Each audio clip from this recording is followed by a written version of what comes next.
talked about the parking lot behind them. And we had what, and Armando went as far as to come up with some design concepts. So we had agreement with Covenant Church to enter into a partnership with the fire department, with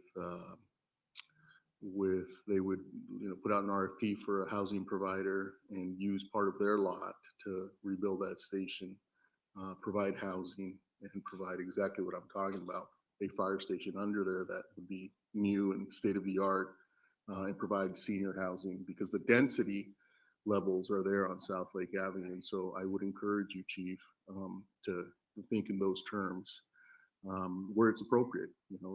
East 33s is one of them. In East Pasadena, along Foothill would be another one. There are stations that could be rebuilt that we could have a partnership with, either with neighboring property owners or with nonprofit senior housing providers to offset the cost of the new station and provide some affordable housing. So I'll leave that thought with you, and hopefully you can come back to us and say, there's an opportunity there. Excellent. Mayor Gordo, thank you. Thank you to all of you for your time this evening. Thank you, Chief. Let's go to item 3, community service area reconfiguration. Oh, we do have public comment. I'm sorry. We have 3 public comments on this item. Why don't we do the presentation and then with a public comment? This is if I may, sorry, sir. Before Commander Shute starts, so just a little bit about the community service areas reconfiguration. So as part of the recent police department's reorganization plan, the reconfiguration of the community service areas is designed to balance out calls for service throughout the entire city. This will result in the assignment of additional officers to each beat. With the addition of more officers to these beats, the new service area map is meant to give officers time to focus on the fundamental concepts of community policing. This will ultimately lead to better public safety services. And again, Commander Shute will provide the details during his presentation. Commander. Thank you, Mayor, members of the Public Safety Committee. Please excuse the beard, except for the fact it's Movember, so yeah. We're fundraising. That's what that's for. But let me get into the presentation. If you can bring up my PowerPoint, please.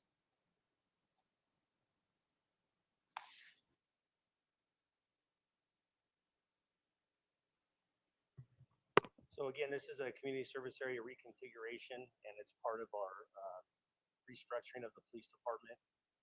What we've done is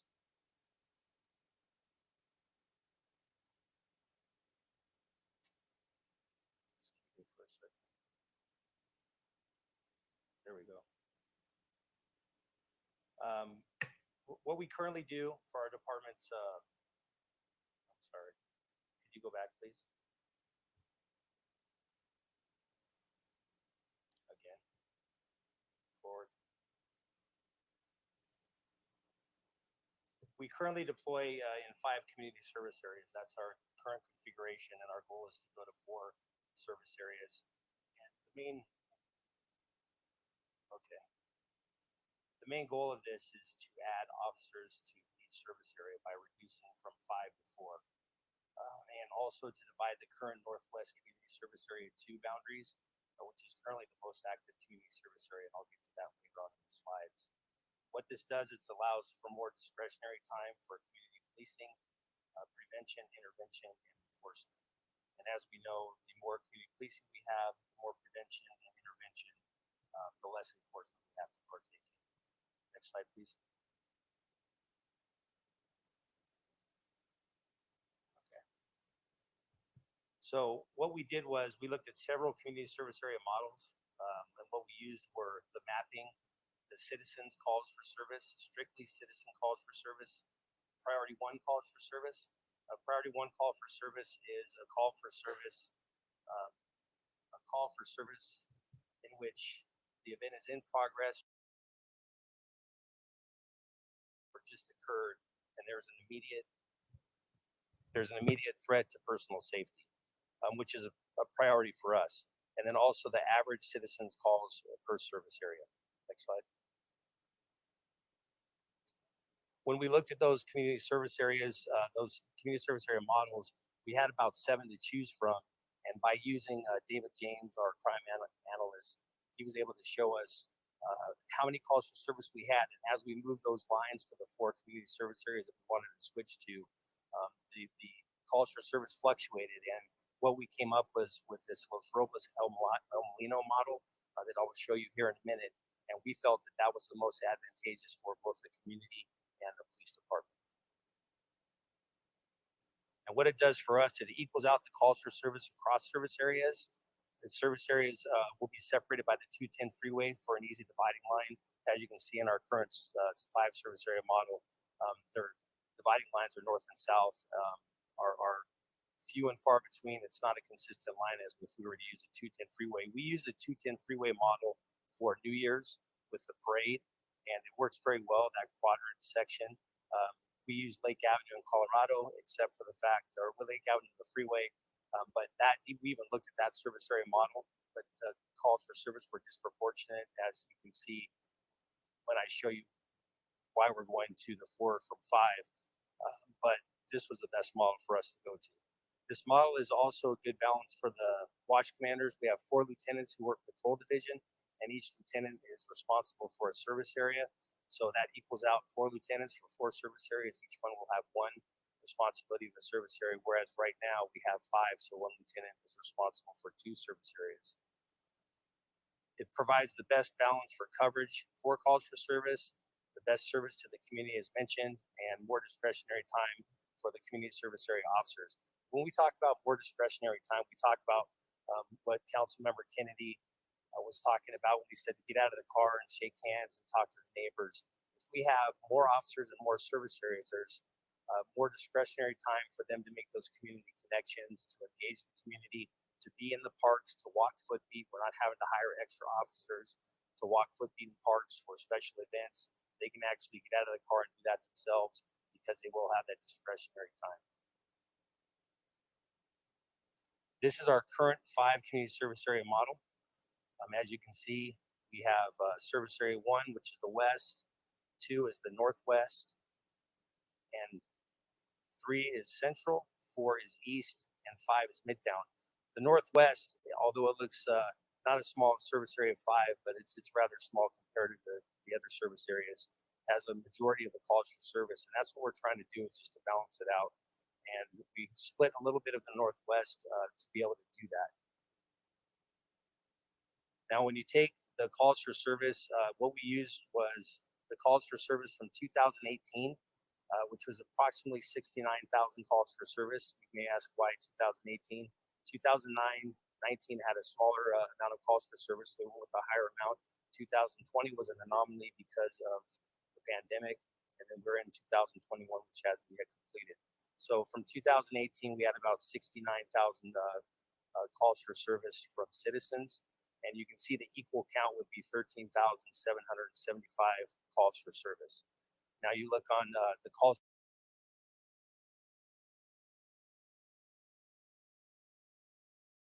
service count with the actual calls for service in those service areas. And then if you look at the difference, you can see there's a big disparity between community service area 2, which has a 25% increase above the average, and community service area 5, which has a 13% increase above average. Community service area 5 has the police department in it, so that's a little bit skewed. That 13% increase doesn't always mean that we're actually responding to a call, because that accounts for calls that come to the police department. So it could be a child exchange where we really don't have to be involved, but it generates a call for service at the PD. If you look at the divided equal for priority service calls for service for priority 1 calls, 645, you can also see the big disparity. And again, priority 1 calls are calls that are in progress or just occurred, and there's immediate threat to personnel safety. So those are the ones that we really are concerned with. And when you look at community service area 2, you have 932, which is 44% the average, above average. And again, service area 5 is also 7% above average. So our goal was, when we looked at these different service area models, was to equal that out, to make it equal amongst the service areas. And that's what we came up with here. So you have 4 service areas. Community service area 1 is the north, would be called the north. Community service area 2 is the east. Service area 3 is south, and service area 4 is the west. And you can see the dividing lines, Los Robles and El Molino, and jogs over on California, then south on Marengo to the 110 freeway. And again, the north-south dividing line is the 210 freeway. Now, once we've done that, we again took the amount of calls for service, again with the 2018 calls, and divide them equally, which would give us 17,219 calls, the equal count. And you can see that there's not much of disparity between those in each of the service areas. So you have service area 4, which is the west service area. There's a 17% increase, but again, like service area 5, that's where the police department is. So there is going to be a slight increase there, but everything else is more equal than our current model that we go by. And when you look at priority 1 calls for service, community service area 3 has a point, like less than a 0.5% increase, and service area 4, again with the police department, has a 5% increase. So as you can see, by going to the 4 service area model, we are reducing, making it more equal, the calls for service equal amongst the area, which provides a better service to the citizens of the community. And then here's a side-by-side comparison. Our new 4 service area model on the left, and the current 5 service area model on the right. And as you can tell by the graph, the equal count for both priority calls and regular calls for service.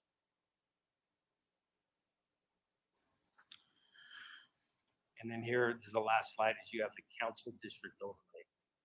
And I think one of the most important things to talk about is what you heard from these 10 officers when they talk about how important the city is and how we treat the citizens of Pasadena and the Pasadena way. And I think that goes a long way to our community policing efforts. I think going to the 4 service area model is where we need to be, to add officers to each service area and to give them that discretionary time to make those community connections and get out out of their cars and into the neighborhoods. And with that, I'd be happy to answer any questions. Thank you, Commander. Questions, comments? I could add something to that, Mayor. So this new project we're talking about, it would not be implemented until June, and it will be part of our new CAT RMS system, which will help us break down the boundaries and know exactly where to place the officers. And the other thing is, it's part of that, like the fire chief talked about, is officer burnout. So the way it is now, we send a lot of officers to the busy areas of the city. Other officers are in areas where it's not so busy, and it's just not fair. So we're just trying to make it fair for all of the officers, so they have pretty much the same caseload, so to speak. You're equalizing. Yes. Okay. Mr. Kennedy? And then we'll turn to public comment. Thank you very much, Mayor. Officer Commander Shute, did you already share why those whiskers are on your face? Yes, I did, sir. It's for November. It's a fundraiser for the month of November for cancer awareness. Excellent. And it shows that you and your team, in my view, have put in a lot of work as it relates to reconfiguring our community service areas. And I think this is good work. I'm sure you will test it out to see how it works. It seems like an equitable way to put the city in necessary categories for policing purposes. And I just would like to say that I thought it was a very good presentation, and thank you. Thank you. Thank you, Mr. Kennedy. Why don't we turn to public comment, and then this is going to be implemented in June of 2022. And so there's a bit of time to prepare for this transition. We'll start with public comment. We have 3 items for this item. 3 cards, I should say. The first public speaker is Hiram Cormier, followed by Alan Shea. Mr. Cormier, welcome. Yeah. Can you hear me? Yes, we can hear you. Yeah. So, looking at your presentation here, you guys keep referring to calls for service, community calls for service, but you know, police are called because of, you know, outside of racism or included with racism, I guess. There's a lack of investment in actual community services like education, housing, healthcare. It's my understanding that the Pasadena police have like a $93 million budget or something like that. And just like any other part of LA County, there's a real lack of investment in actual community services. So if you put the money where it belongs, you know, these sort of issues would definitely subside and decrease dramatically. Also mentioned in your presentation was a lot of talk about community policing and cops coming out of their cars and shaking hands and sitting down for tea and crumpets and all that little pretty sounding stuff, but that really does not do anything. We've been stuck in the same cycle for a very, very long time, 400 years to be precise, 401 actually. So, you know, if you guys want to keep going in circles, you can keep doing that because maybe it really doesn't impact the majority of you, but for us, such as people like Anthony McClain, Chris Ballou, who was beaten today 4 years ago, from my understanding, it matters. So we don't really need to shake your hand. We need to defund the police, and we need justice and accountability when wrongs are done, such as Allah.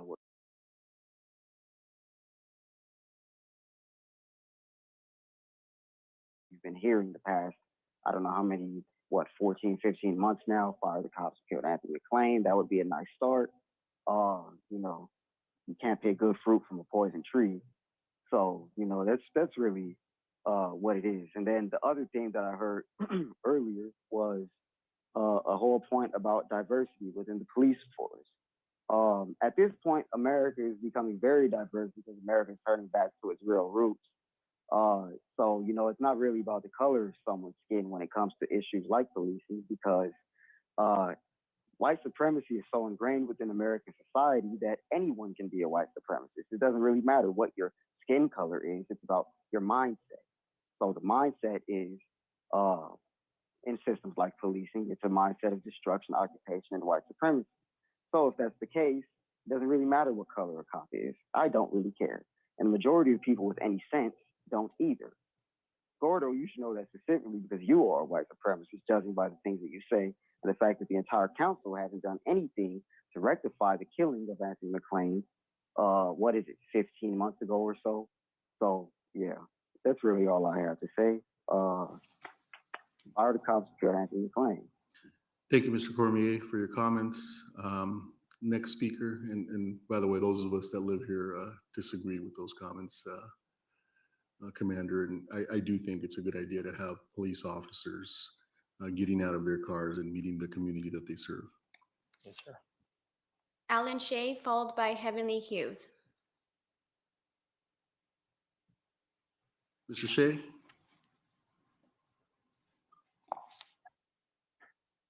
Good afternoon or good evening, Your Honorable Mayor Gordo and committee members. I'm going to start off by saying, first of all, I think we have to use a better form of diplomacy here, Mayor Gordo, when we respond to comments. The gentleman was conveying his comment. I believe he lives in Pasadena, and even if he doesn't, he's bringing up issues that have been voiced by the community. So it's representative of what the community voice has been. I am a resident of Pasadena. I'm also a commissioner of Northwest, and I believe the voice that was just heard before mine was right on point. Whether the committee's ready to embrace what he's saying, that's a whole nother story. My position here is I find the proposal very inadequate in light of our climate.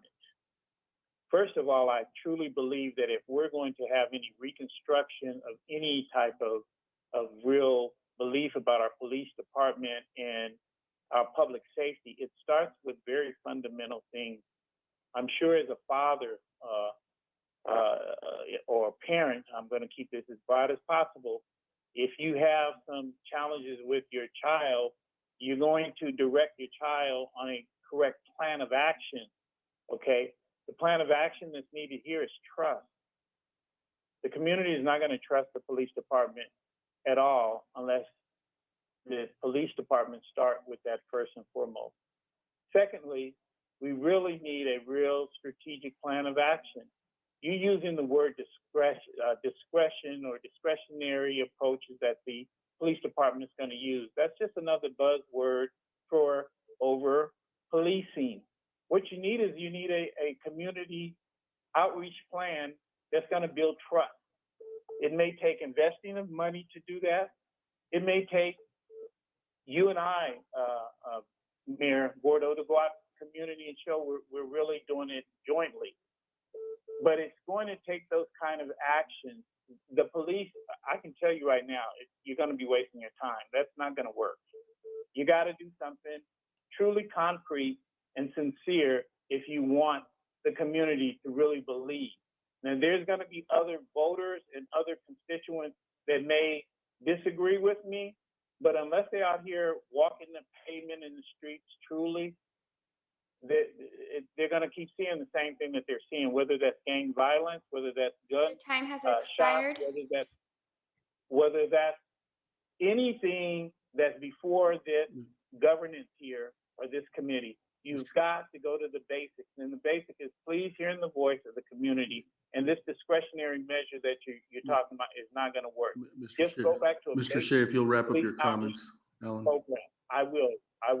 Thank You you. need a basic police outreach program for the community. That's where it's going to start. And Thank you need you. to hear the voice of the community. Thank you. Thank you. We're listening. Next speaker is Heavenly Hughes. Ms. Hughes, welcome.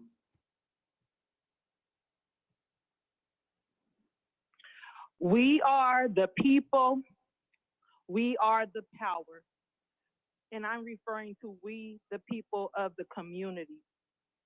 4 years ago, Chris Ballou was relentlessly and violently beat by the Pasadena police in the city of Pasadena. Attorney John Burton described these Pasadena police officers who beat Chris Ballou as thugs. These officers or thugs continue to patrol our streets. City Council, do you care that our lives are in danger when you allow thugs to police our community?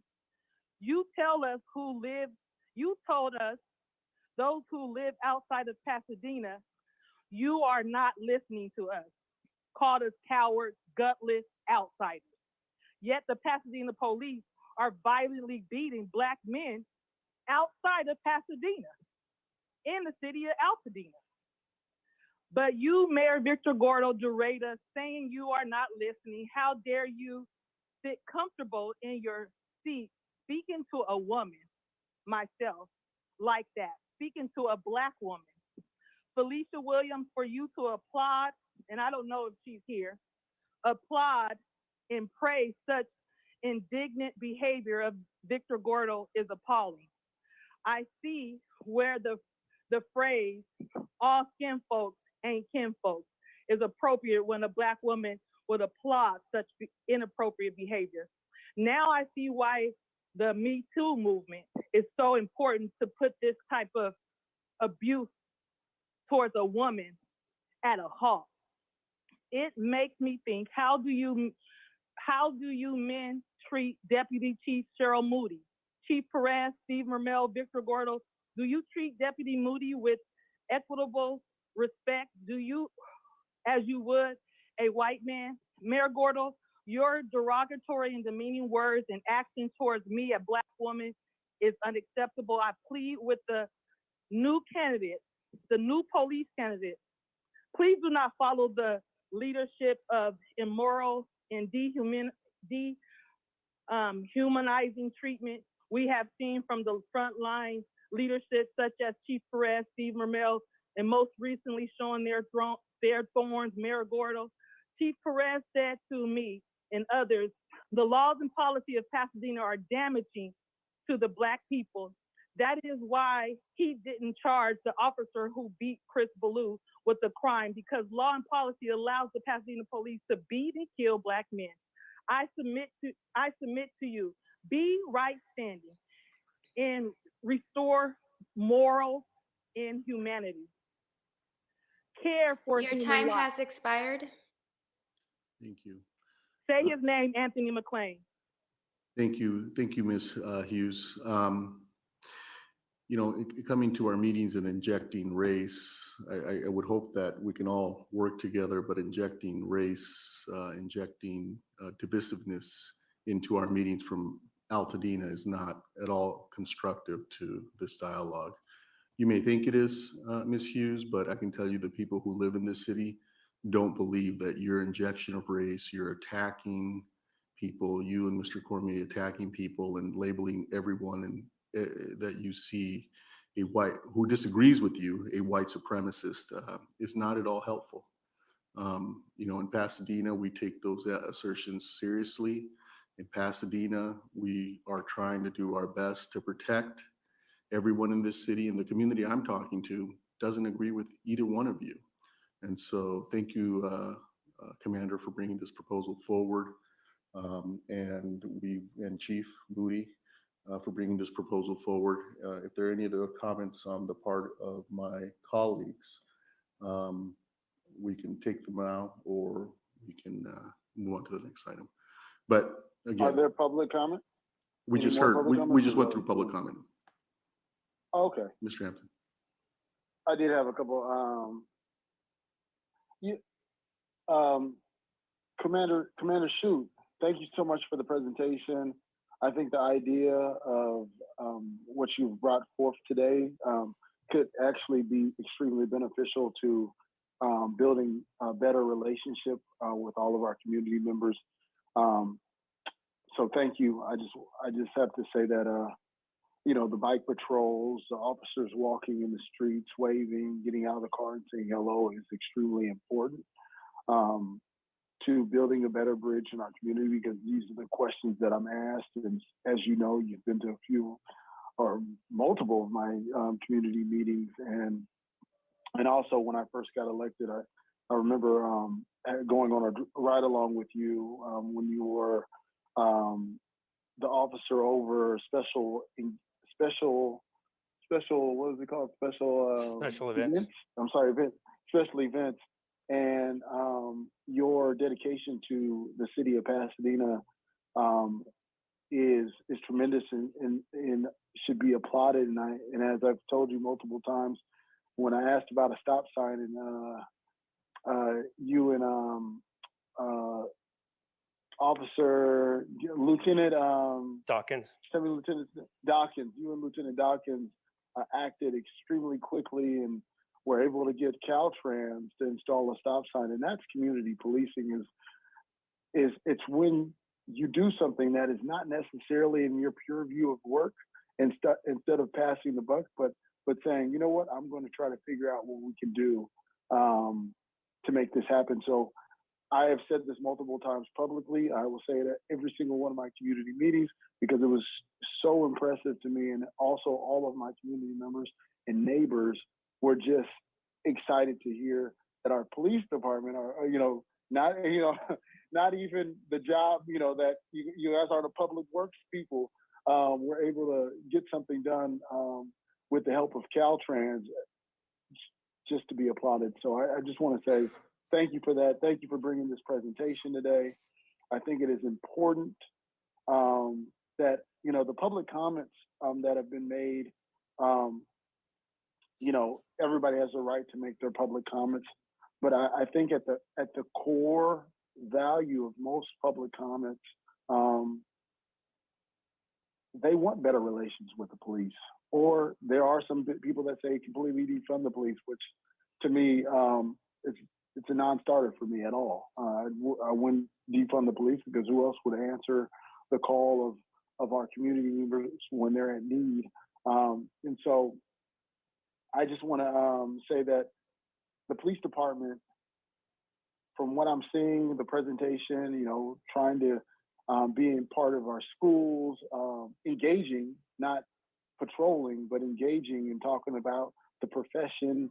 Same thing with the fire department.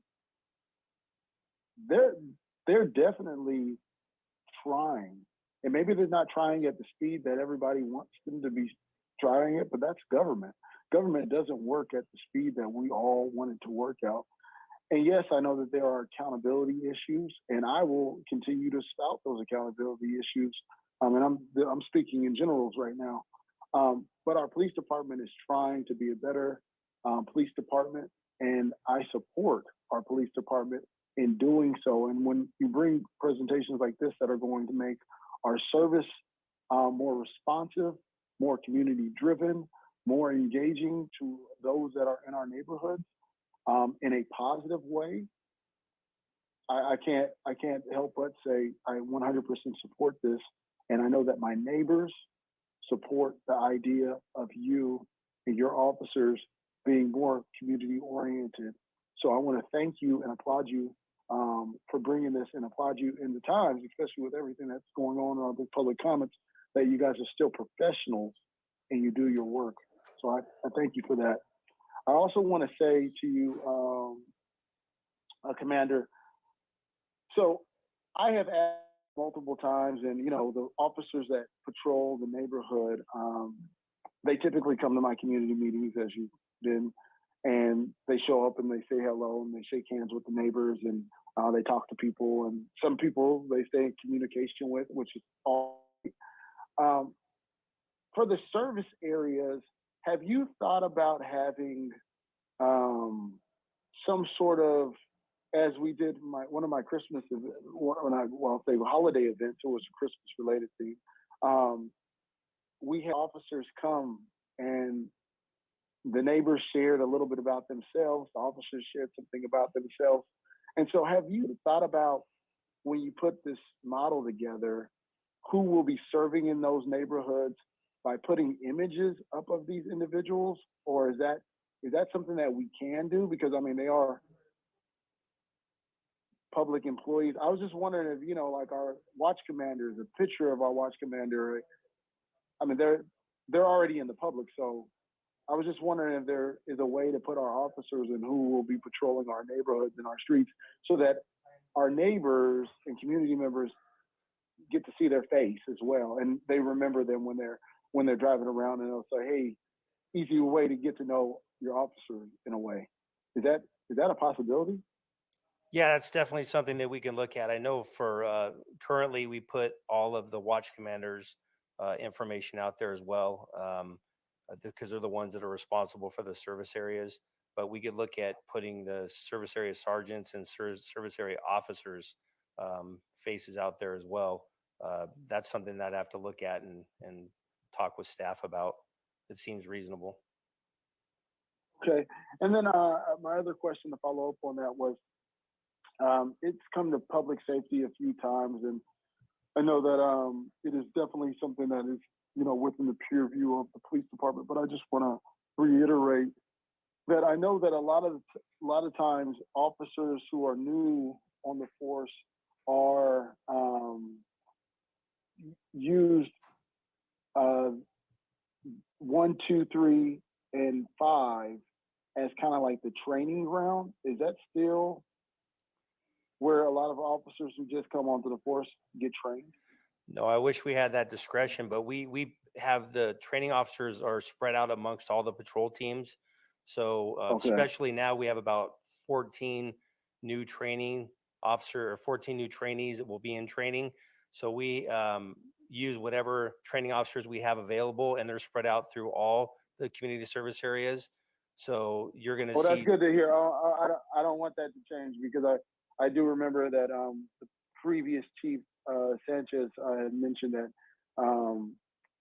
service area, which was service area 2, is where a lot of the officers are trained in, and I always had an issue with that because I thought, you know, it'd be great to have more seasoned officers working with community members. Not that a new officer can't be great as well, but I think that sometimes the issues that we see have happened with younger officers on the force that, you know, just don't have the experience or haven't had the experience long enough to have the acumen on how to respond and react to people. And so that's it. I know that you guys do a great, try your best job to train each one of your officers, but I just wanted to make sure that the area wasn't being used as like a training ground. No, they're spread out through all the service areas, whether we have the 5 service area model or when we go to the 4 service area model. If I may Okay. add to that, Mr. Hampton, not only are the trainees spread out throughout the city, they rotate throughout the city, they also rotate during different shifts, different times of the day. So they get a taste of how it is to work day shift, how it is to work evenings, and how it is to work weekends. So we try to make sure they get a variety of experiences before they go out on their own. Okay, and in the community, in this new community, this I would say peace officer model, and I won't say patrolling model. This new community peace officer model, are the officers assigned to a area for a certain period of time or a long period of time, or are they all still rotating? Because that's one thing that would be really helpful, is to have officers that are familiar with the neighbors and built relationships before they get transferred out to East Pasadena or something, and now they're back at trying to build new roads. Yes, sir. So every year we sign up, and the officers have the ability, based on seniority, to sign up for what patrol team that they would like to work, and they'll be on that patrol team for a full year, and they'll be assigned a specific service area, as will the sergeants, as will the lieutenants. So really, they may change somewhat. Officers that tend to stay in patrol tend to want to work the same service areas, so they become more consistent. But then we do have, you know, new officers coming on, and we have officers that will go to special assignments. But for that year period, you do have a lieutenant, sergeants, and officers assigned to the same area. But so is there a big turnover every year, or would you say it's pretty consistent for a long period of time, or is it just 1 or 2 officers that get rotated out? That just depends. It depends on promotions. It depends on if we have officers leave. It depends on how many new officers we get to come onto the department, because that opens up opportunities for officers who are working patrol to go to special assignment. So it's very hard to give you a percentage and or say how many, but it fluctuates. So as you're looking at this new model, it would be great if there was more continuity or something that could point at to say, okay, we have 10 officers that work this area, and 7 of them are going to be here at least for 2 or 3 years as they build relationships, and then, you know, we're rotating 3 out at a time. So it's not a complete change of guard, if that makes sense. It completely makes sense. And yeah. Okay. Yeah, that makes sense. And we try to maintain the continuity of each service area. But there's some things that are unforeseen that we have to make those changes. But we're not continually trying to make changes. They just happen, and we have to adapt to those changes. Thank you. Okay. Yeah. I just wanted to just so you could be mindful of that as you roll this out. So thank you so much, Commander Shute. I really appreciate you. Thank you, Councilmember Hack. Thank you, Commander Shute. Mr. Kennedy, you have your hand up? I can't tell if it was from the last time around. Thank you, Mayor. No. Okay.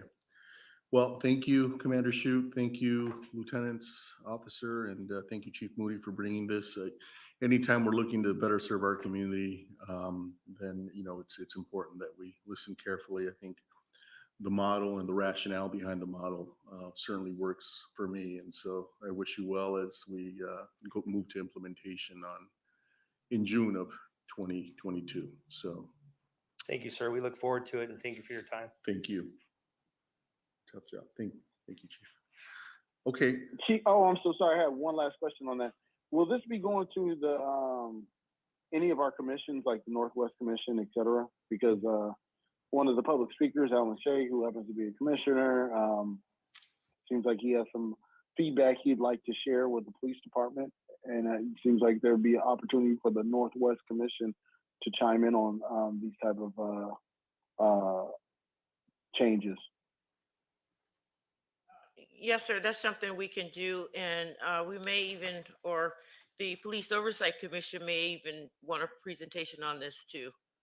So we're open to doing that, absolutely. That's particularly the Oversight Commission. That's a good idea, so they understand how we patrol the city and how currently, and how we're looking to shift that to better serve the community. I think that's a very good suggestion, Chief. Thank you. Thank you, Mr. Hampton. Okay, thank you all. Lieutenant? So, Oh, sir, Mayor, yes. Council, Safety Committee, City Staff, we have one more presentation, and that's on the drone. Oh, So the when we drone, talk yes. about, we talk about servicing and policing the community, sometimes there's a need for enforcement measures. And so with that, what we're looking at, This is item 4. we're looking at, well, Lieutenant Mercado will be presenting the indoor use of the Loki Swat drone. This drone is used to locate suspects or other incidents during which entry into a building compromises the safety of community members or police department personnel. It is designed to assist in de-escalating potentially violent confrontations and to increase positive outcomes. The drone is also designed to greatly reduce the risk of gun-on-gun encounters between police department personnel and suspects who may be armed. With that, Lieutenant Mercado. Great, thank you, ma'am, and good evening all. Lieutenant? As soon as I get the PowerPoint up here. As the Deputy Chief said, my name is John Mercado. I'm a lieutenant of our SWAT team, and presenting with me tonight as well as Officer Ron Serino, who is our subject matter expert on the Loki Mk2 drone. And what we do want to talk to you about is our plans to acquire this drone. As the Deputy Chief did mention, this drone would be used for and exclusively for searching internally buildings and structures during barricaded suspect. I'm going to have Officer Serino take this out. So this backpack here, and for those of you who are watching online, he has the backpack that the slide shows all of the component parts. So if Ron, if you will, he was going to show those in attendance here, the component parts as well, so you can see it of what makes up the package. So Ron, if you would go ahead and take that out. Thank you, sir. Thank you guys for having me here. So this is the backpack that the actual operator would wear during the operation. Inside of it, we have the controller, which is called the DCS, which actually controls the drone. Inside the main compartment here, we have 2 sets of Lokis, 2 drones, in a foam padded backpack to keep protected throughout the operation. This here is the actual aircraft itself. I would love to pass around so you guys could actually go hands-on with it. It is lightweight, it is very convenient, and it's definitely durable. It also comes with 6 batteries that last up to 6 hours if perched. Sorry, 6 hours and 16 minutes flight time, which we would get into. And that's what the operator would need to operate the drone. It's very simple. It's the system itself, a battery, and a controller to be able to operate. How much more would it weigh with a battery? So total weight with the battery would be just over 1 pound, so it'd be 1.2. Wow. So as you're passing that around and looking at it, our search began almost a year ago. On December 17th of last year, our patrol officers responded to 571 North Madison Avenue in regards to a family disturbance call. Our officers went inside the living room to begin to talk to the parties who called us when they were fired on from a suspect who was in one of the bedrooms of the house. SWAT was called. and we took over the situation and the call and began to work it. Ultimately, what we ended up doing was deploying our ground robot. We went upstairs, we went into the house. Our operator was able to maneuver the ground robot to, as Murphy's Law would have it, just to the bedroom door of where the suspect was. And then because of the makeup of the house, we lost control of the drone. I'm sorry, control of the robot. We lost the feed. And the last we knew, we saw the subject laying on the bed inside that bedroom. Our negotiations had deteriorated at that point. He was no longer speaking to our negotiators. We ultimately, without having the eyes on and being able to get the ground robot into the bedroom to see if we could continue communication with the subject, we ended up having to send our operators into the room. When they made entry into the room, they found the subject laying on the bed on his back. His hands were to his side, and next to each hand was a handgun. We ended up also recovering a shotgun that was on the floor next to him. So he had 3 firearms, 2 ready to go, one of which he had fired at patrol officers that started this entire thing, and then the other 2. As we debriefed this incident as a SWAT team, we realized that we needed to find another complementary piece of technology that in the event we found a situation where we lost control of our ground robot, how could we remotely and more safely clear a structure without having to put our officers in harm's way and hopefully de-escalate or prevent an escalation of, as the deputy chief said, a gun-on-gun confrontation with the barricaded suspect. It took, again, almost a year. It's 11 months, and we found the Loki 2. You may notice it's Loki 2 because they did have their first model out. We were interested in that. Some of the other departments that were using the Loki, the first version of Loki, the Loki 1, there were problems that needed to be worked out by the manufacturer due to connectivity, the infrared capabilities, other things that they thought were going to work and didn't really work that well in real life. They revamped everything and put out the Loki 2, which we have field tested and trained with, and found it to be extremely useful. So a little bit of the features of it. From the outdoors, now it's a little bit misleading because our intention is to not fly this. This isn't an outdoor drone. This is, as you saw how small it is, it's 8 inches in length. As Officer Sereno said, it's almost 1.2 pounds with the battery pack on it. However, you can obviously, because it flies, you can fly it from the outside. So if it were used outdoors, not our intention, it has a range from where the operator's working it on the controller of just under or about 4,900 feet. Once inside, it has a range, an optimal range of about 984 feet to be specific. With the 6 different batteries, we're able to sustain flight for almost an hour and a half with sustained flight. You wouldn't normally use it that way. You can land it, and with a battery, you can land it, and in one battery, it'll give us 6 hours of video feed into the room that we put it in. A couple of the things that were really good and that they advanced from the first version is that the controller that's here, it was on that very second slide as well. It's a high contrast screen so that you can see it very clearly outside in the sun. Before you needed to have more of a shaded environment, so they advanced that, made the screen far better.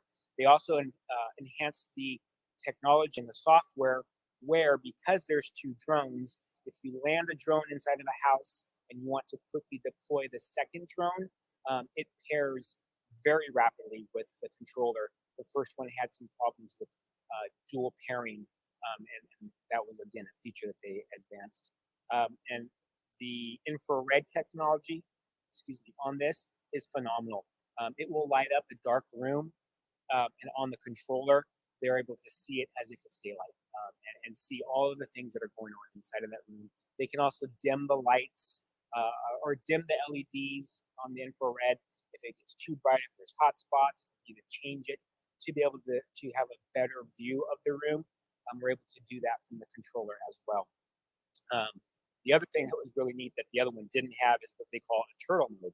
So on the first version, if it was knocked out of the air and fell the wrong way and the camera was upside down, you had two options: either holding the operator upside down by his or her ankles so they could look at the screen and make tails out of what they were seeing, or you just saw it upside down and that was it. And you had your best guess. With this turtle mode, if it lands upside down, it will automatically right itself so that the view coming back, the video feed coming back, is right side up and no longer left in an upside down configuration.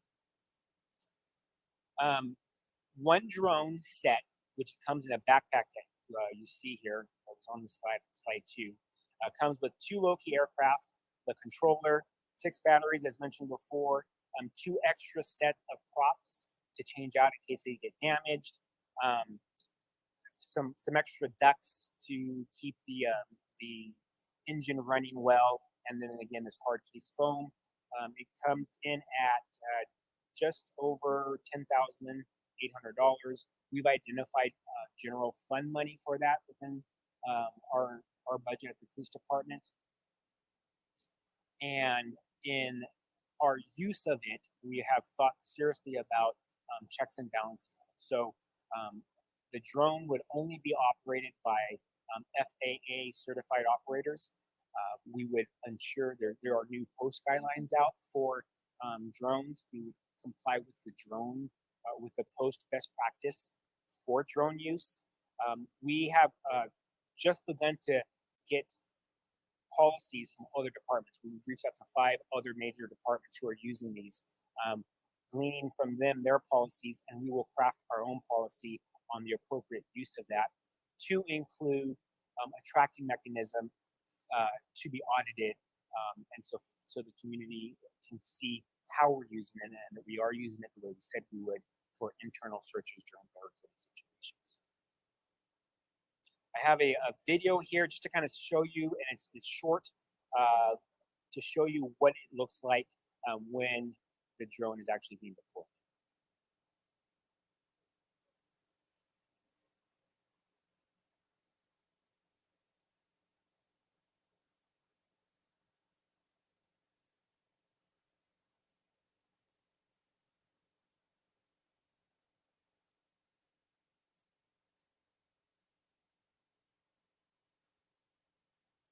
So what you see here is during a training video, the flight and maneuverability. It will switch back from the drone, a third-person view of the drone, and then the first-person view that the drone itself sees that we would see on the controller here. This is them just going into a bedroom.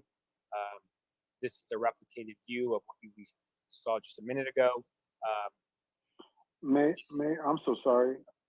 Mayor, we don't see this on Zoom. I'm sorry, Mr. Hampton, you're not seeing it? No. Oh, okay, it appears on our screen. Can we share the screen with the public? Maybe we can start it over because it's very interesting to see.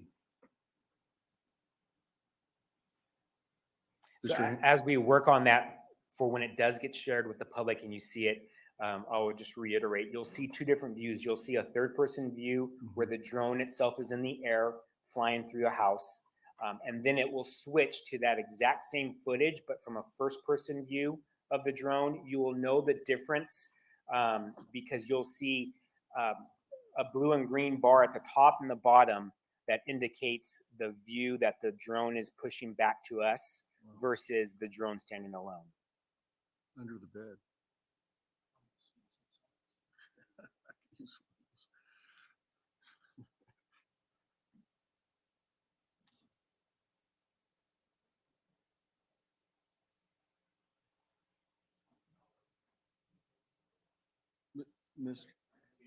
Mr. Hampton, were you able to see it this time around? Yeah, that's my house. No, I'm just playing with y'all. You got it very clean under your bed.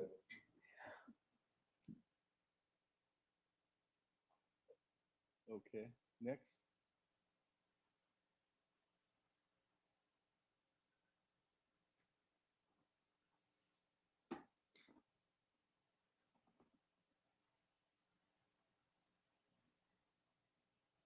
And that was it. It was only a minute long. So again, it just showed you the clarity Yeah. of what we would be able to see from outside the house from protection, and not have to put, like we did almost a year ago on Madison, our officers on and have a gun-on-gun confrontation as we did back on Madison. And again, fortunately, that one worked out well. No use of force was used, and we were able to take that suspect into custody. But this will help us eliminate those. So in closing, I do want to just again reiterate, we do believe that this technology will help us significantly reduce potential gun-on-gun confrontations during barricaded suspect situations. We also believe that it will continue to help us move the needle forward in our pursuit and our continued pursuit of industry best practices. So Thank with you, that, I Lieutenant. could take any questions. Thank you, Now, Lieutenant. if I just may add real quick, Mayor, Sure. also, we've had a couple of these barricaded suspects over within this year, and once someone is barricaded in their homes with potentially a weapon or what we believe to be a weapon, they're a huge, huge risk to the community, to the officers, and to the residents that live in the neighboring area. So that's why we really believe in really pushing this. We think it's important. As you can see how the camera was, the drone was going through the house. That would be an officer walking through those unknowns in a residence. So we're looking at this again to not only save lives of the officers, but of potential suspects who are in the house armed, as well as the community, Yeah. particularly residents that live in the surrounding area. Yeah, no, I can see how this tool would be effective at protecting barricaded suspects as well as officers, as well as people in and around the neighborhood. Let's start. We have 4 public comment cards, colleagues. Did you want to make your comments first or listen to the public comment? Public comment, please. Okay. Let's go to public comment. The first speaker is Yadi, followed by Heavenly Hughes. Hi, Yadi. Yadi? Wow, that drone pitch is a solution looking for a problem. Where's the backup qualitative stats indicating the need? The potential acquisition of unmanned aerial vehicles, aka drones, by the city of Pasadena signifies a huge leap forward into the militarization of local law enforcement. You are further normalizing the surveillance of your constituents and having people who live, work, eat, and play in Pasadena be accustomed to being monitored. Let's be frank, these are military drones that you're trying to bring to Pasadena, and it doesn't fit in with a quaint and charming narrative. To give everyone a heads up, maybe the city's slogan should go from City of Roses to City of Militarized Policing to more accurately reflect what you guys are shaping the city into. But you guys say safety. Let me guess. Like with ShotSpotter, you're going to create a false dichotomy where we have to choose between a sky full of surveillance drones or more shootings and crime. Because despite what the community wants, if it doesn't fit your directive, you quash dissent by dismissively saying that those of us who are, quote, not impacted residents. Or you pass the buck, like when you recently told BLM folks seeking accountability for Anthony McClain to head up to Sacramento as if your hands are tied. It's your job to listen to the public's calls for transparency and accountability and be effective. So instead, I bring Sacramento to you.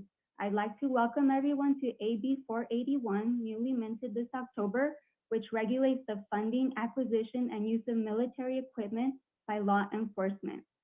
It requires law enforcement agencies to produce use policies and impact statements for militarized equipment such as this drone that the agency seeks to acquire or to continue to use.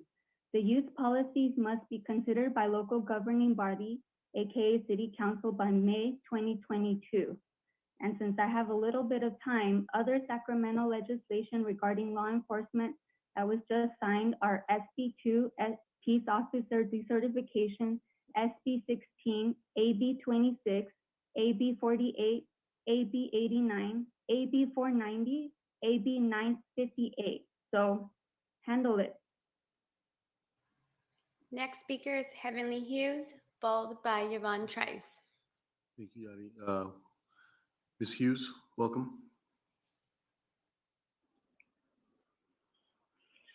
Victor Gordo, you mentioned that we're bringing up things about that are race-based, but when you think of the shot spotter and these drones and more things to bring surveillance to Black and brown communities, it seems like what you are doing and wanting to put in place as a woman before us, just before me spoke, mentioned that you are turning this into a military zone. And you're doing it in the Black and brown neighborhood. So that seems to be very race-based to me. And furthermore, you brought up community care and also, again, try to be condescending and degrading when you made a statement as if the community doesn't care about community violence and also care about police violence. Please don't bring division into our community because we care about the community as a whole. We want to avert all violence, including the corruption happening right there in City Hall, right there within the police department. So I want to also ask you, Mayor Victor Gordo, are you positioning yourself to have alliance with the police union? Is that why you continue to want to have all these police toys be brought into our Black and brown community? Not trying to sound race-based, but I'm just asking. So Mayor Victor Gordo, I look forward to seeing you on the 13th. And again, as I even wrote to you in a letter, you don't have to challenge the community to show yourself approved. Just take the time to be right standing. And what you did, derating the community, telling us that you don't want to hear from anyone outside of Pasadena,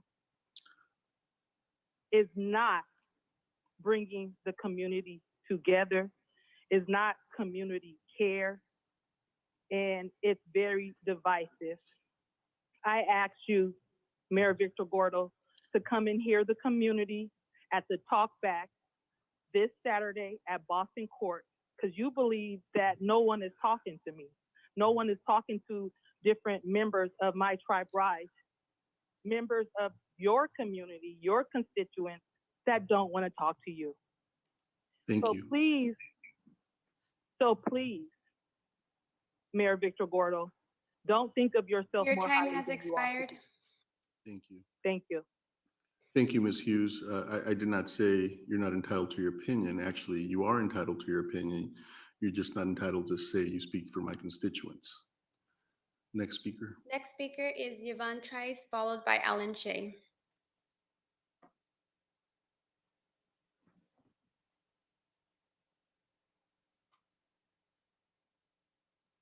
Star 6 to unmute. Am I on mute? We can hear you. My name is Yvonne Trice. Can you hear me? We can, Ms. Trice. Okay. My name is Yvonne Trice. Can everyone hear me? I just want to make sure before I start. We can hear you, speaking. Ms. Trice. I'm a mother's voice, and I come to talk about, I heard, I'm not sure by names. First of all, I want to say good evening to the city council, good evening to the chief of police, the deputy chief, and every constituent that's there in the community. I'm a mother's voice, not by choice. So when he was talking about the drone, I was hearing him say, if I'm not correct, you can always correct me, that it went by battery. Okay, when we're talking about battery, I know things do what they're doing. I'm not here to debate how it goes because I don't know anything about it other than the games that my grandbabies load up with battery. So my thing is, if you put this in our community as a mother's voice, I am just terrified about the things I'm hearing in the city council as far as making it a better place for us as mothers to have a voice Like when my son got killed out on Sinaloa in Washington, and they told the city council, my whole family is right here. I apologize for listening, and I'm the voice for them right now. When you guys told the city council told me when I spoke to Steve Romero that he was going to have those cameras checked out on Sinaloa in Washington. We got a back email saying that they didn't work. But 4 years later, you guys find a car coming through where my son Monte Russell lost his life. So I'm concerned, like on that time it didn't work, and this time 4 years later it worked. Who's to say what this drone is capable of that's running by battery? When you have a situation to where there's a life and death situation, like my son loses his life, and you're running something by battery, and it's a 6-hour battery, what happens to that person? What happens to that officer? Let's just be fair about it. What happens to that officer? You guys are hearing me, and you're not hearing anger. You're hearing my tears. You're hearing my heart. I'm crying out to this community because my family, which is here with me now, we've been waiting for response and things for 6 years and have not met one of you. So you're going to put this I don't call it a toy because that would be disrespectful. I don't know how it works, but I do know what electronics do. They run out, the battery stop working. So is it going to be somebody's life? Will it be the community's life? Or could it be a police officer's life? I truly cannot see that in the city of Pasadena. And on another hand, I truly cannot see that as a mother from the tragedy, my whole family that's sitting here listening to the city council. My daughter still lives there. Some of my family members still live there. I don't live there because of the pain and no answers. And now I'm still back into a community with no answers and playing with things, with batteries. Thank you. Thank you, Ms. Trice. And sorry for your loss. Turning to Mr. Kennedy and then Mr. Hampton. Sorry, we have one more public speaker. Oh, I'm sorry, one more public speaker. Alan Shea. Alan, welcome back.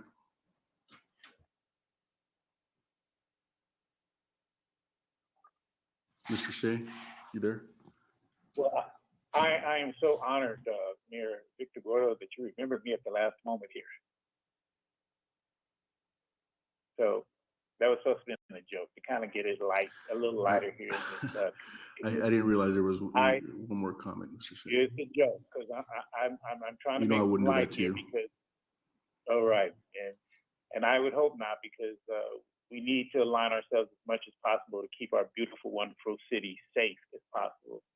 I'm making comments because I think all of the speakers tonight have brought some very relevant concern, and my position here is that I think the police department has made a sincere effort to try and bring forth something that could plausibly be safety. However, there's a lot of issues here that has not been really addressed from a safety standpoint. First of all, we have to go back to the trust issue.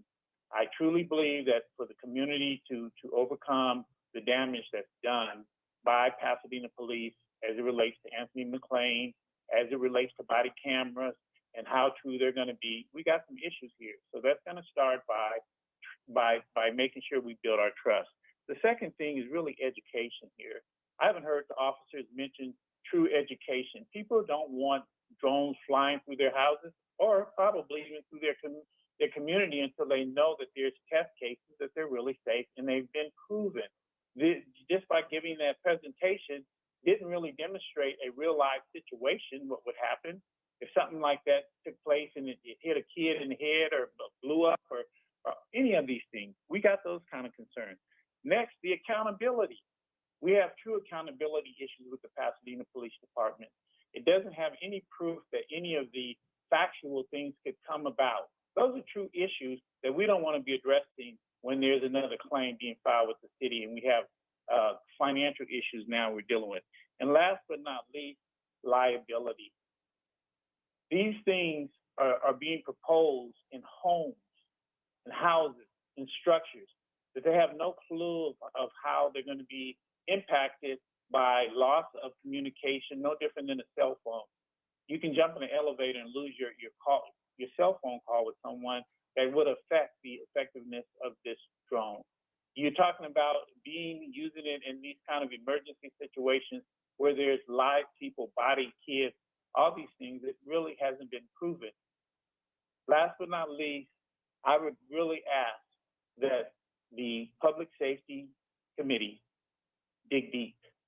You don't want to continue to show that you are over policing. Your time has expired. So I would ask, dig deep, do the right thing, and start with trust first. Get the community to trust you. Certainly, with our new change coming about. Thank you. Thank you, Mr. Shea. Now we can turn to Mr. Kennedy, then Mr. Hampton. Thank you, Lieutenant Mk2, for your presentation on the possible deployment of a drone. What I would like to know, in response to one of the questions, is the Loki 2.0 a military quality zone? Drone. No, sir, it's not. Secondly, can you explain how, if you had deployed the drone in question at 571 North Madison, that it would have assisted you in the legitimate police work that was undertaken in that instance? Yes, sir. So as I had mentioned, we were barricaded, or there was this, our ground robot became an obstruction to get through the front door. We did not know the whereabouts of his firearms. We knew he had one because he had fired at patrol prior to us getting there. He was no longer talking to our those that he was communicating with, our negotiators. And so in this instance, rather than having to put officers in to gain the intelligence of was he breathing, was he alive, had he taken his life, was he playing possum, trying to bait us in for a gun-to-gun confrontation, rather than having to do that with our officers, we would have been able to put this drone in to see that he had guns on either side of him next to his hands. That would have provided us the intelligence that if we chose to not make entry with our officers, we could have avoided that. There were other options or other tools that we could have decided to use that would have prevented us from having to go in while encouraging him to exit out to us in a safe manner. And that information we didn't have because we didn't have intelligence as to what was actually happening in the room once we lost control of our ground robot. And what would have been the entry point of the drone? It would have been through the bedroom door. No, what I'm trying to get at, how would it have entered the house, the actual structure? So we would have flown it through the front door like our ground robot did into the house. Oh, so our officers did not have to breach the front door? Not until we lost control of our ground robot. The ground robot was able to open the door, make its way in, and our hopes were to be able to clear it with the ground robot and gain that intelligence that I had mentioned prior. Once we lost control of the ground robot, again, now it's a large obstacle in the way, but the front door was still open, the bedroom door was open because of what the ground robot was able to accomplish. And tell me, or tell us, how you believe this could, again, you've already shared it, minimize the risk of use of force against our officers and our officers using force Fortunately, our officers did not have to use force. However, the no. heightened emotion. The question, let me remove this. Tell us how the use of Loki 2.0 would add a layer of security and safety for our officers and likewise the community. It would have prevented us from having to put 4 officers into his room with their rifles pointed at him while he had guns on either side of him next to his hands. We would have known that beforehand and would have worked the problem longer with other special weapons, or not weapons, but other tactics. And if I may, more broadly, and I think this is where the council members' questions are related to, having this extra tool, allowing the officers to see what actually is going on in the room, provides tremendous support for their actions. You know, what happens is officers don't know what's going on. They don't know if someone is being held hostage. They don't know the condition of the people in the room. It's the unknown, and it's that uncertainty and that unknown that often can lead to tragic outcomes. So having additional information, knowing what's going on in the room, it's simply a camera on this small device, and that allows the officers to act appropriately given the circumstances. So in the instance at 571 North Madison, easily, even though you have potentially flak vests or some other type of vest to protect yourself as a law enforcement professional, you are under tremendous risk when someone has that kind of weaponry at their side. Is that accurate? Yes, sir, it is. And you did not necessarily understand how dangerous the situation was until you observed it with the naked eye. Is that true? Yes. If you had the technology deployed and no one destroyed the technology while it was deployed in that house, you would have learned critical facts that could potentially save not only a police officer lives, but also the life of the suspect. Would that be accurate? 100% so, sir.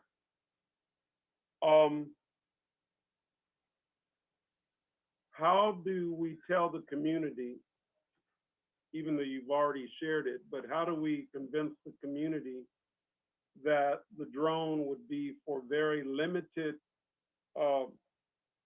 engagement, not only to protect police officers, but to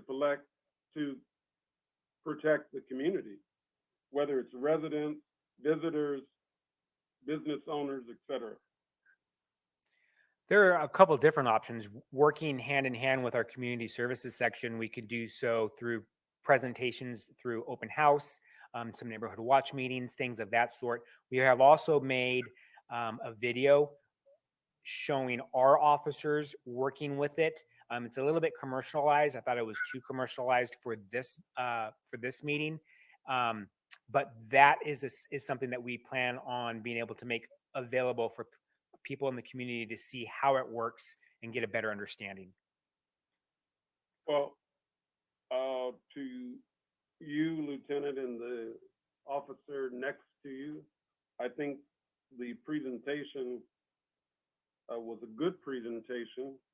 I think my colleagues will have other questions for you that will help alleviate some of the fears that have been expressed related to more technology equals over policing.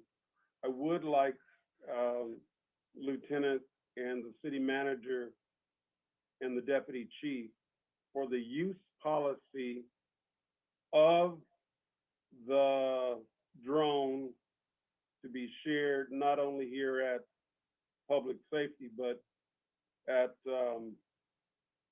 Police Oversight Commission before the technology is deployed. Deputy Chief, is that reasonable request?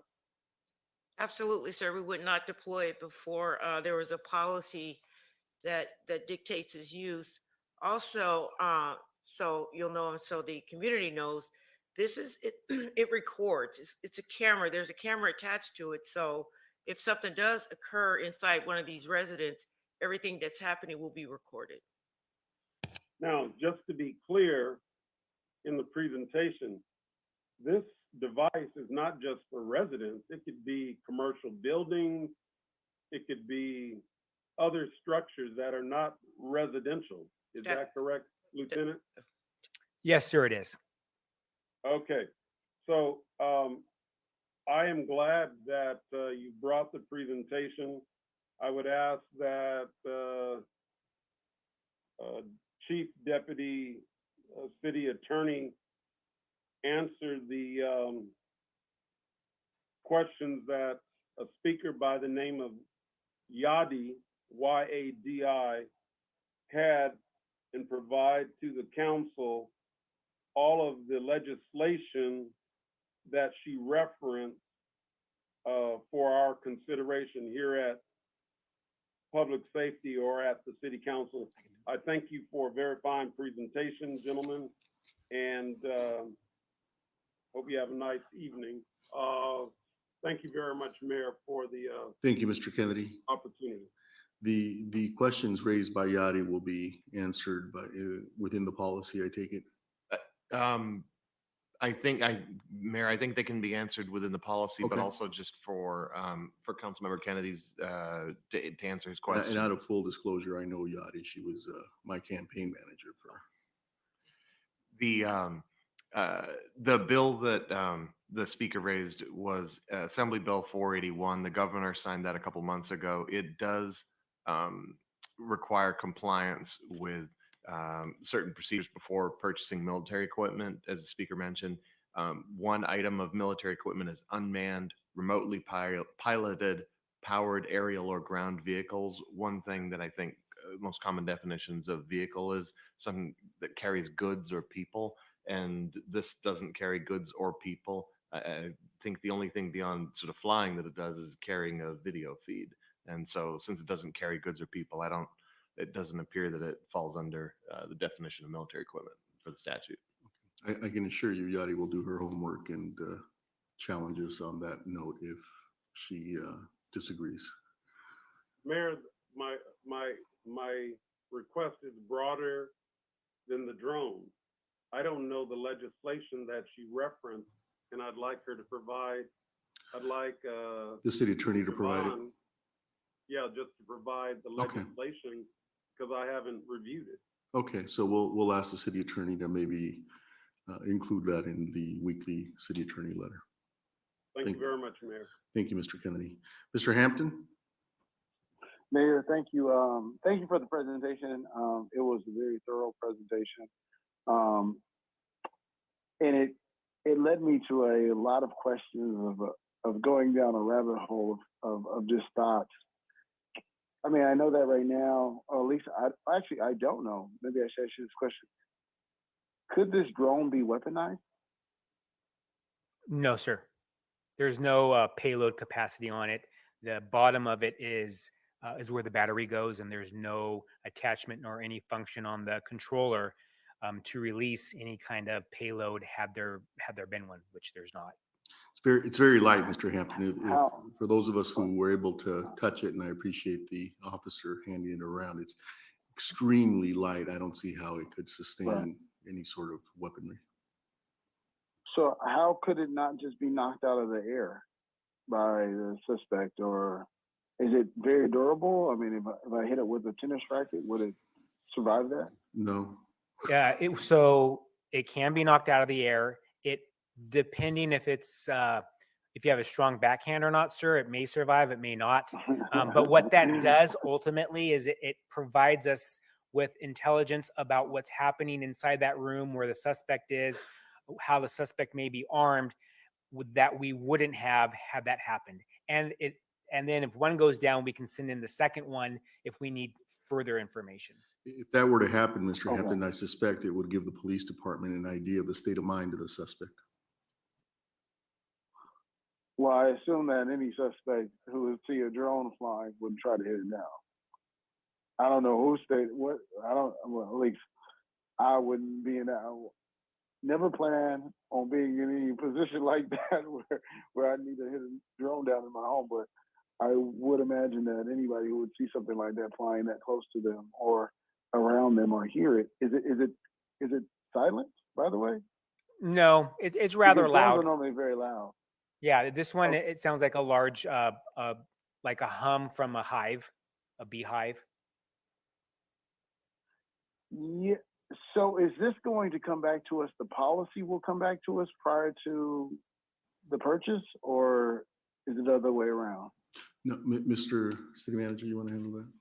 The policy is an administrative policy that would be promulgated by the police chief, as with all other departmental policies. I think this is, I asked the same question, Mr. Hampton, why this is before us. It's to inform the Public Safety Committee, to inform the community that this is a tool that's intended to provide more officer safety, avoid gun-to-gun battles in our community. It's just an additional tool, and this is here for information purposes, not for policy approval. Am I Okay. correct? So regardless of the fact, with that, there's no vote on this tonight.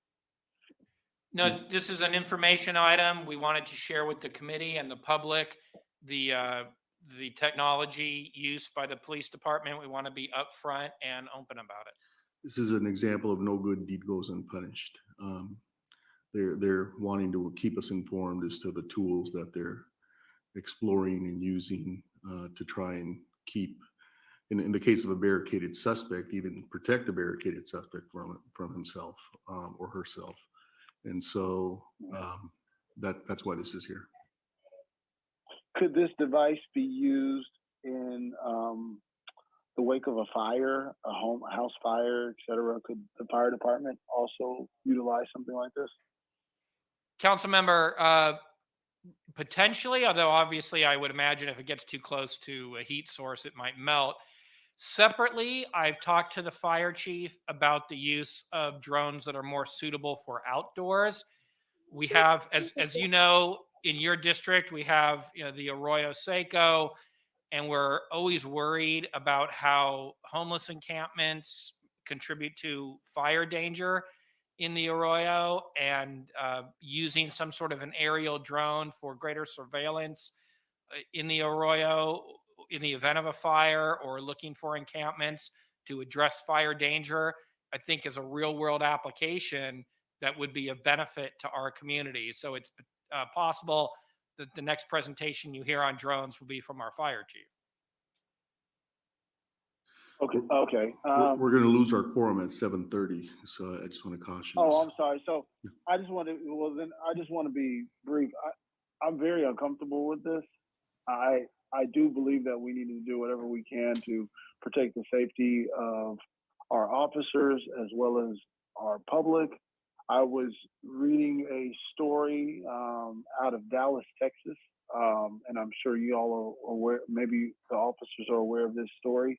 And the reason why I'm very weary of this type of technology. Now, other technologies, I'm all supportive. I'm normally really supportive of technologies in general because it's less personal interaction, which could be helpful in a lot of cases.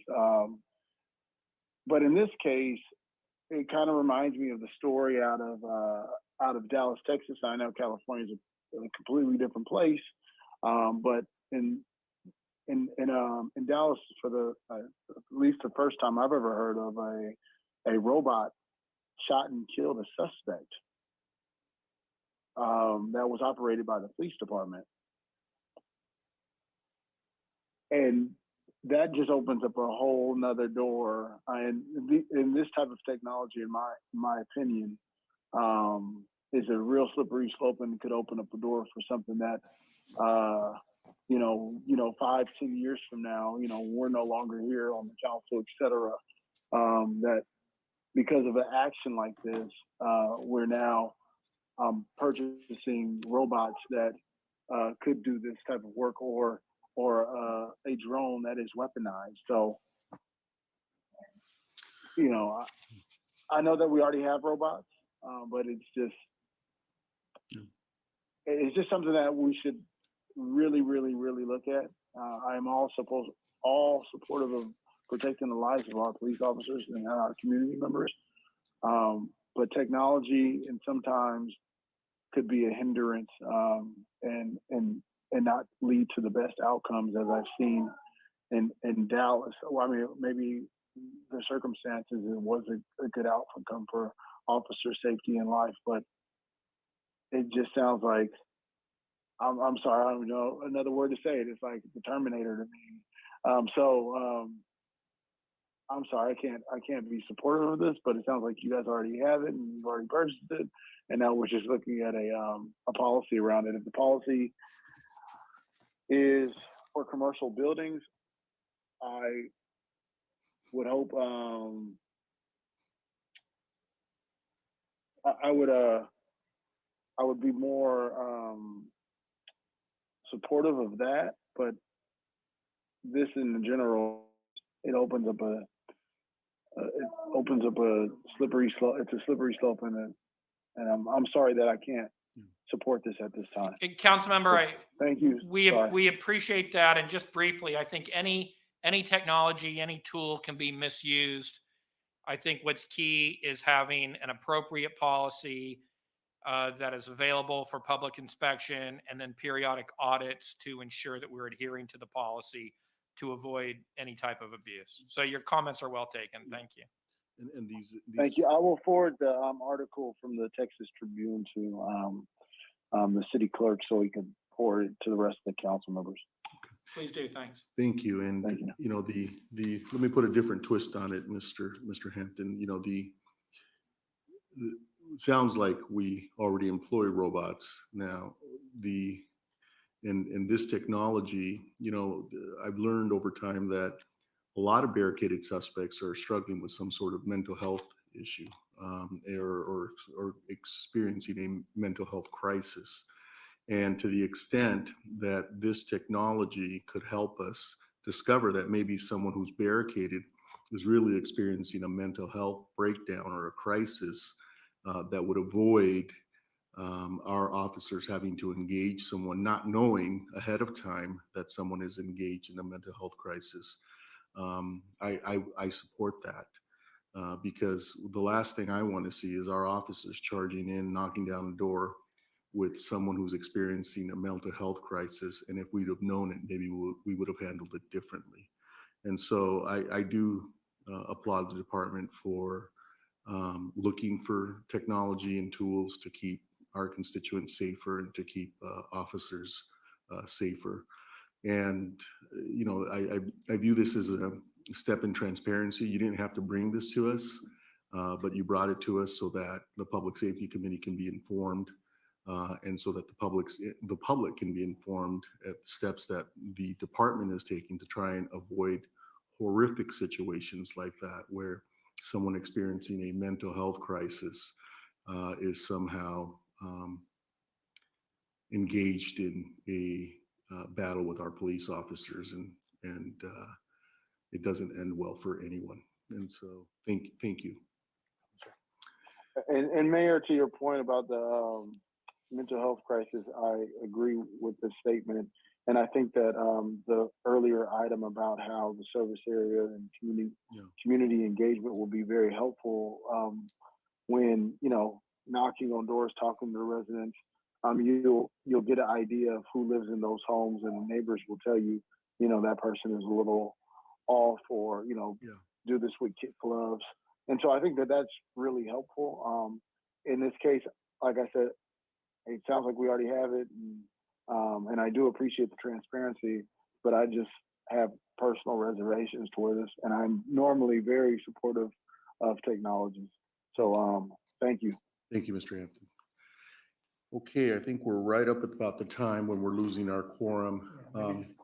Yeah, let's just quickly just receive and file the first two items. We do need a motion on the approval of the minutes and the cancellation notice. So that was item one. I inadvertently skipped it. So why don't we go ahead? And Do we have a first and a second? Thank you. To approve the minutes? Thank you, Deputy Chief. Move to approve first, second. Councilmember Hampton, Yes. Councilmember Kennedy, Yes. Chair Gordo. Yes. Minutes are approved.